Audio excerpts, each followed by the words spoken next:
Okay, so this course is the NICU Respiratory Review. We are going to go over some of the basics of the NICU respiratory system, some of the modalities we use routinely in the NICU, and then we are going to have a skills lab accompanying this, where you can actually see and touch things.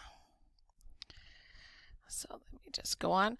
So first, let's talk about x-rays. So interpreting x-rays is something that takes a little bit of time, but it's something you should start doing right away. Is every time you have a patient with an x-ray, you should look at it both immediately when the x-ray tech is at the bedside, and then again when you have more time in the chart. So just as a basic general rule, our air is going to be dark or black. Fluid is going to be gray, and then anything solid will be white. So most of the time that's going to be bones, things like that in a normal x-ray. As we get to more abnormal films, you could see a lot of white in the lung fields, which would be abnormal. So the most important thing is that you have a systematic approach. You make sure it's the right patient, the orientation is correct. You want to make sure that it's not under or overexposed, because you're going to misdiagnose based on that. Positioning is very important. We're going to always want to look at that T that the clavicles make. Is it even? Is it a normal T? As a general rule, we would like these to be taken during inspiration, and the x-ray techs are very good at pressing go on inspiratory. Another thing you want to be careful of is what head position the tube is in. If we're verifying ET tubes, I've seen a lot of people move tubes in and out based on x-ray, when in fact the head position was not perfect in each film. You want it to be just in perfect sniffing position, not hyper or hypoexpanded. The diaphragm is going to be something you're going to need to look at, as well as the abdomen. And then the cardiac silhouette. If you've done any adult care prior to this, the heart does look a lot larger in the baby's chest than it does in adults. Okay, so overexposed, underexposed, and then the big thing we're looking for is ET tube. So right in here, we can see in this film that this is the trachea. Your trachea is always going to look like a wishbone, and that's where you're going to want to make sure your ET tube is. It's easy to see your ET tube because of the radiographic line on the tube. It should be halfway between the crine and the clavicles. So here's our clavicles on this film. Okay, so obviously we would like the lungs to show up black, right? That would be ideal. The whiter the lungs, the more trouble we have. It can be consolidation, it can be just underexposed. These lungs may never have opened up at all after birth, or it could be a neonatal pneumonia. There's all sorts of reasons. RDS is one of the big diseases we see. The first thing you do when I look at a film is I'm going to look for my trachea. If there's an artificial airway, of course, I need to verify that that's in the correct place. But the next thing I do is I count my ribs. And so I'm going to start 1, 2, 3, 4, 5, 6, 7. So this patient's ribs are about 7 ribs expanded. We would like them to be 10 ribs. 9 is okay, but 7 is obviously going to be underinflated. So this baby needs more pressure, more PEEP. And what you see that's distinctive to ARDS here, on our machines where we look at our x-rays, we're able to magnify, and this is really going to be apparent when you can magnify, this is ground glass. If you've ever had your window broken in your car and you see those odd little shapes of glass on the floor, that's exactly what this looks like. Little itsy bitsy shards of glass in weird little shapes, somewhat circular but not really circular. They're just kind of odd little shapes. And that's definitely indication of neonatal RDS. TTN, on the other hand, it's not going to be as whited out, but I always look at these babies and I think they look like they're a little bit like they're underwater, like they're just light gray, and that's very consistent with TTN. Obviously, they didn't get all that water pushed out during birth because they were C-sections, right? Neonatal pneumonia is going to be easy to differentiate between RDS and neonatal pneumonia because it's going to be single-sided. And 9 out of 10 times that single side will be the right side. And that is because whether it was some infectious process that they inhaled near birth, maybe the amniotic fluid, something like that, or if they aspirated after birth, some formula, then it almost always goes into the right side, right? That's just going to be our lung anatomy. The right side is where everything tries to go because it's easy, whereas that left has a sharp left turn that kind of goes up, and it's hard for things to fall accidentally into the left lung, whereas everything goes easily into the right lung because it's a perfect little slide. Okay, meconium aspiration. This is going to be one of our most difficult ones, and it may appear normal or it could be really, really abnormal. But the problem with this one is you have areas that are very, very different. They tend to be hyperinflated. So let's count these ribs. 1, 2, 3, 4, 5, 6, 7, 8, 9 and a half. And then this one I think is 10 on this side, right? So it's overinflated.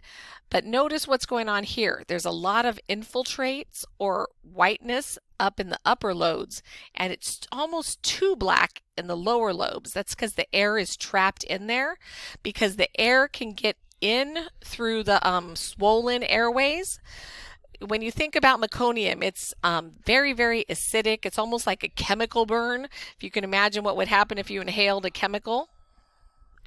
So what will happen is the swollen airways will allow the air to come into the lungs, but it won't allow the air to be exhaled and out of the lungs. That's why you have distal air trapping in the bases here.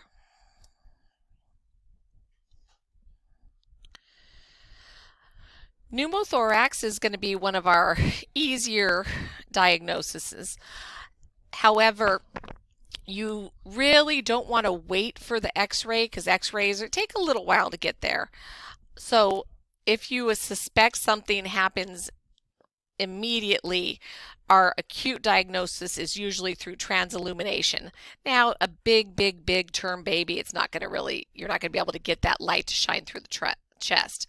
But with a smaller baby, you will. So always think about that. Get that transilluminator that you would use to get an IV and put it behind the baby's back if you suspect that there is a pneumothorax. The breath sounds will differ, and you probably have an acute desaturation. Something happened. So here you can see obviously the bright black line. So the air is in the pleural space, not the lung. Now, our small premature babies, our 27s and younger, especially our 25s and youngers, can have a pneumo anything. These lungs are so poppable that they can get a pneumomediastinum, which will be this bat wing presentation right here.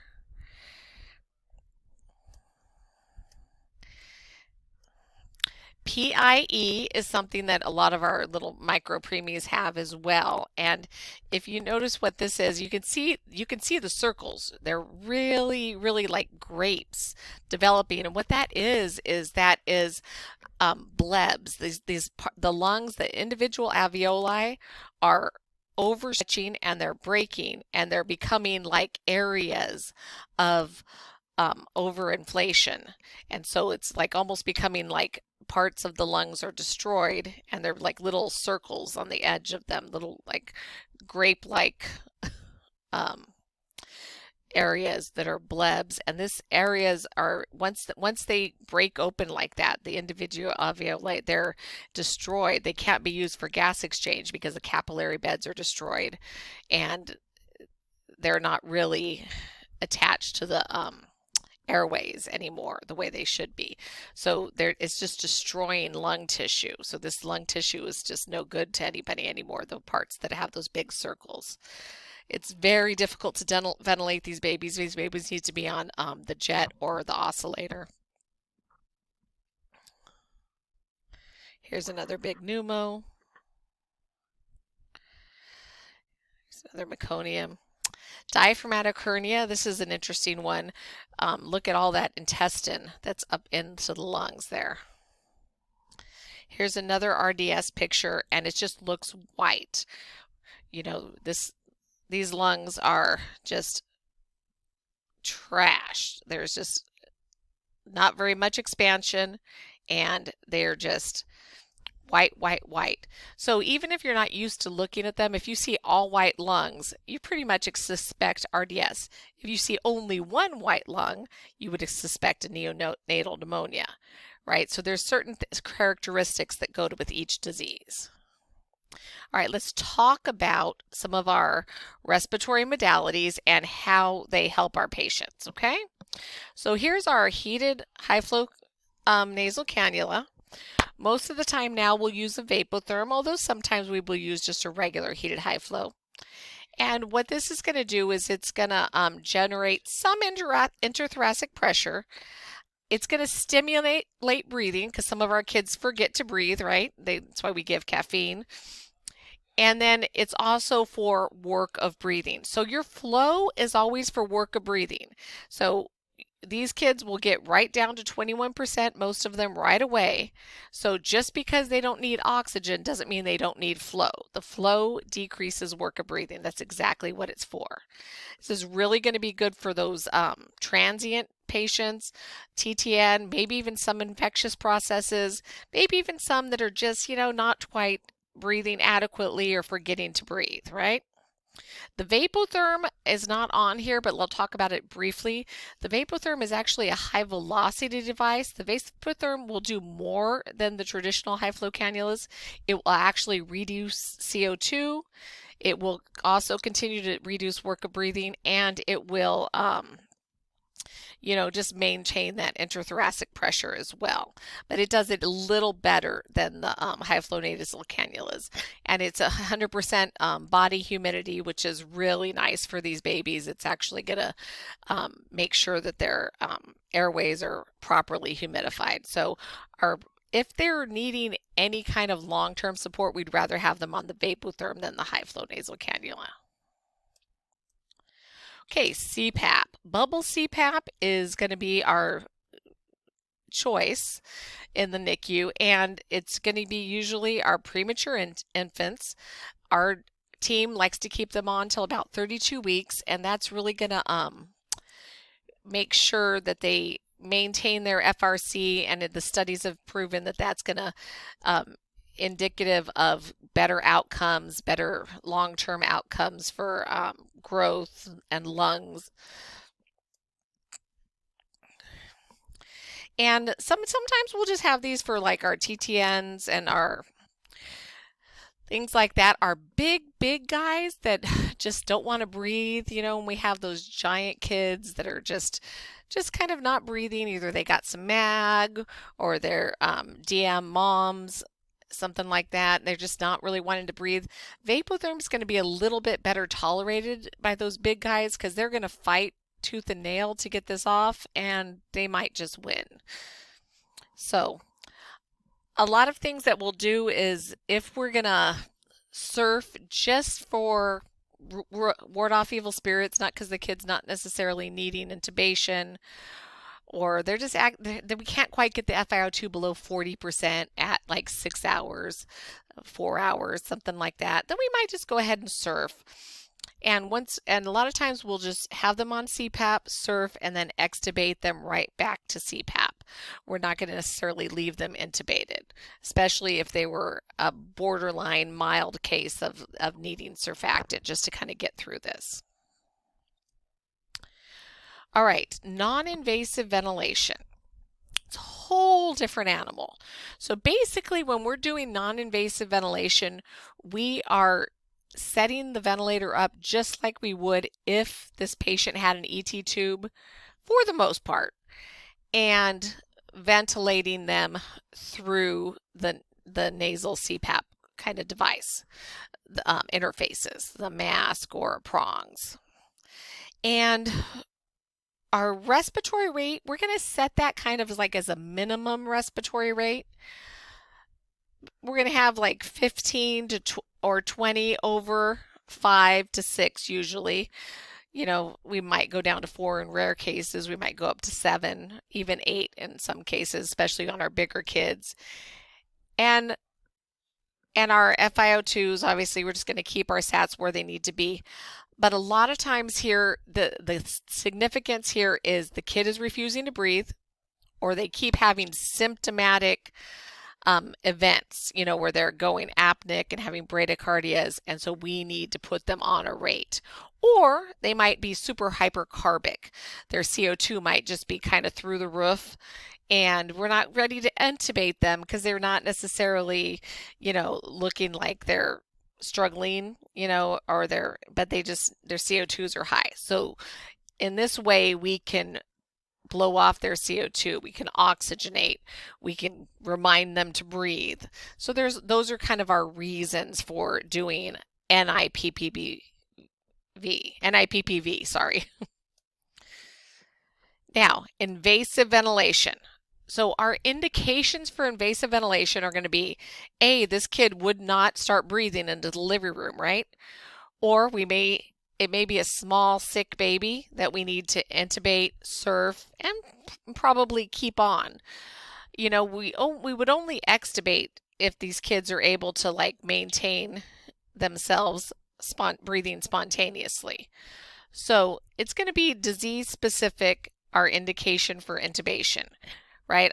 A lot of times it's going to be gestational age, it's going to be how sick they are. Maybe they were very difficult to resuscitate. They didn't start breathing for a long, long time, so we had to intubate, that sort of thing. And then sometimes it's just because they're so small, we need to protect that airway, and we're going to have to surf them a couple times regardless. So let's talk a little bit about what all this means. So respiratory rate is just that. This is going to be our set respiratory rate. Is that going to be our total respiratory rate? Not at all. Most of the time we will set it to like a minimum safe rate, like 20, maybe 30, maybe 40 in a very small baby, but the kid's still going to be breathing 60, 80 if they're over breathing the vent. Peak inspiratory pressure. This is how we would ventilate the baby. Now we are tending to do more because our ventilators have gotten more advanced. We are tending to go ahead and set the tidal volume. And if you set the tidal volume at 4 to 6 mLs per kilo, usually we start around 5, you know, sometimes we might have to go up to 6. Then you will get a peak inspiratory pressure.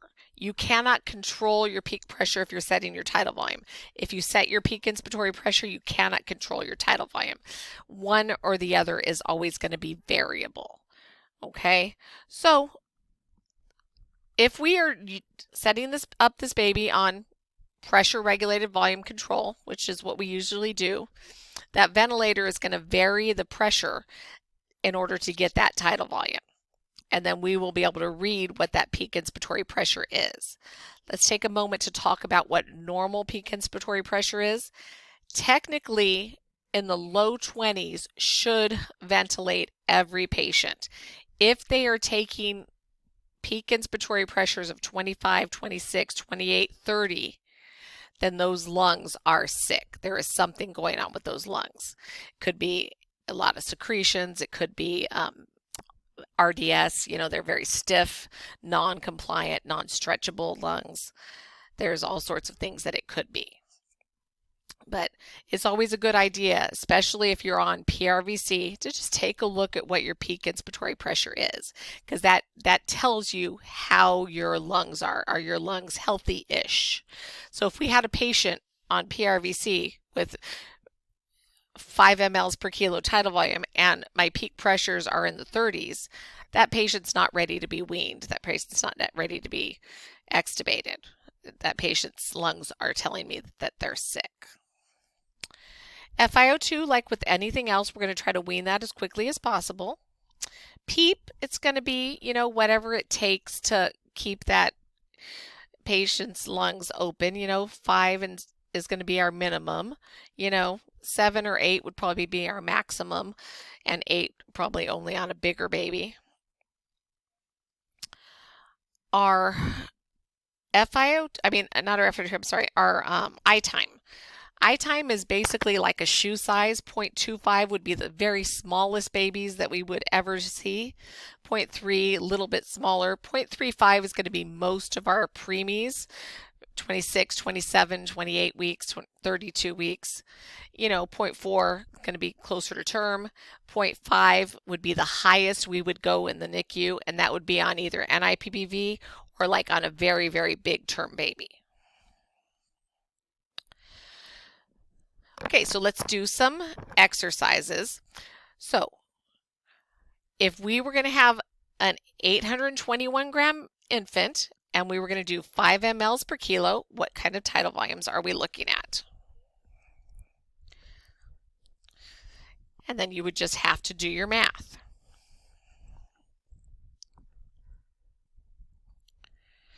So get your calculator out. I know I'm a calculator dependent person too, it's fine. Times 0.82. And my total tidal volume would be 4.1. If I wanted to go up to 6 mLs per kilo, I would say take 6 times 0.821, and I'm 4.9 now. So I can go all the way up to almost 5 mLs for a set tidal volume, okay? Let's talk a little bit about delta P. It's kind of a weird one. So if we were ventilating in total pressure, we are not setting a tidal volume, we are setting a pressure. What we would set would be a delta P, or a change of pressure, over plus our PEEP equals our total peak inspiratory pressure. And if you ever have that situation, just talk to your RT and go through them on the ventilator, okay? All right, let's do our math for a 3.4 kilo baby. Okay, let's start with 5 mLs per kilo. 5 mLs per kilo is right in the middle of our 4 to 6, and that's going to kind of be our usual go-to. All right, so this baby is going to be all the way up to a 17 tidal volume. So we would set that around 17. Okay, and then this is what we were talking about, our peak inspiratory pressure. We want to keep that in the 20s. If it starts getting into the 30s, we may back off on our tidal volume, or we may need to start doing something to fix this baby's lungs. Okay? All right, assessment of oxygenation and ventilation. So, obviously, our PaO2 is our oxygenation, and CO2 normal is 35 to 45. Now, by definition, premature lungs are not fully developed. So there is no reason for us to expect these preemie lungs right at birth to be able to give us CO2s 35 to 45. Back in the olden days, we created a lot of ventilator-dependent babies because we expected these lungs to give us perfect gases. It's not going to happen, and it just beats up the lungs, okay? So is 35 to 45 still normal? Absolutely. Are we expecting these abnormal lungs to give us normal numbers? Not really. I hope that makes sense. What we do want is to keep our pH within a reasonable range. So that means right around birth, on our patients that we are intervening respiratory wise in, we want the pH around 725-ish or better. CO2, yeah, let's let it be 55, 65. It's okay. We're going to do what we call permissive hypercapnia and allow for that. Okay? One little setting we forgot to talk about earlier is a lot of times, instead of being in an AC or all the breaths are assist control, we're going to have pressure support in our SIMV babies, right? So in SIMV, or sometimes in spontaneous, but mostly in our SIMV, we are going to set the pressure support to either 6 or 8. 8 on our little bit bigger kids, 6 on our itty bitties, right? And what this does is it overcomes the airway resistance. There's a lot of formulas about airway resistance. At the smaller the diameter, like these tiny ET tubes, the more airway resistance there is. So it's really important that we overcome that airway resistance. And it also reduces the work of breathing. Okay. These are just the rest of our ranges here.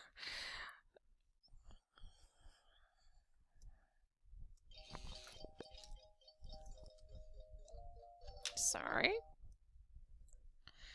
Okay, sorry about that. Let's go on. All right, so we do a lot of different kind of gases in the NICU. We do arterial gases, we do capillary gases, and we do venous gases, right?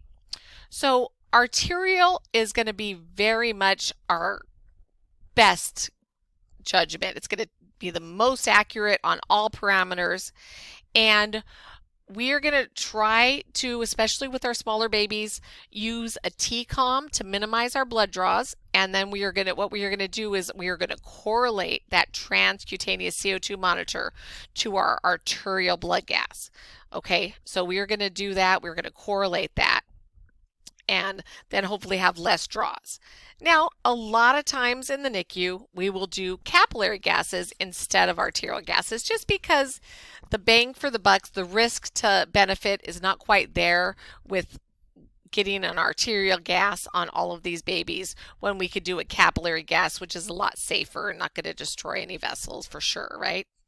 So the capillary gas will have a slight pH difference, and the PaO2 will definitely be lower. But it's a great trend. It's a great tool. We can definitely tell how the baby's doing by looking at it. Now the venous gas, again, will have the pH will still be even lower. The variable, the CO2 will be higher, pH will be lower, and the PaO2 is really not usable on the venous gas. So it's really going to be just used in case we just want to check and make sure we think this kid's pretty stable. It's just going to be like a verification that we would do a venous gas. Most of the time we will do at least a capillary, because capillary is half arterial, half venous. We've got to figure, right? Because that's where the arterial and the venous system meet in the capillary system. All right, I know that was a lot. In the lab, we will go over things like the actual bubble CPAP, answer any questions. We will go over surfactant delivery, what the nurse's responsibility is, what the respiratory therapist's responsibility is. I want to go over everybody bagging as well as the neopuff, just so everybody's aware of how to do each of them. And then we are going to talk about the ventilator, the different settings, and the oscillator a very little bit, okay? The oscillator has a totally different lecture. I will make sure everybody gets that sent out to them as well, but it's a lot to bite off. I wouldn't try to look at that right away, whereas all of this other stuff is going to be very relevant in your day-to-day practice, okay? One of the things you really want to get used to doing is assessing your baby's work of breathing. You know, these babies have increased work of breathing quite often. You know, you just want to get really good at identifying that, get really good at noticing any retractions, where they are, how they are, any kind of abdominal breathing, head bobbing, anything like that. And just kind of, and chest rise. Chest rise cannot be overestimated, the importance of making sure that chest rise is just Goldilocks perfect. You know, not too big, not too little. And that's whether the baby's breathing spontaneously, and it's especially important if we're breathing for the baby in a resuscitation situation or in, you know, like with the ventilator. Okay, we want to really make sure that that's perfect, not too much, not too little. Okay, these are things that you really should look at in addition to color, and then just try to understand what your patients are on as far as respiratory modalities, respiratory devices. All right, thank you so much.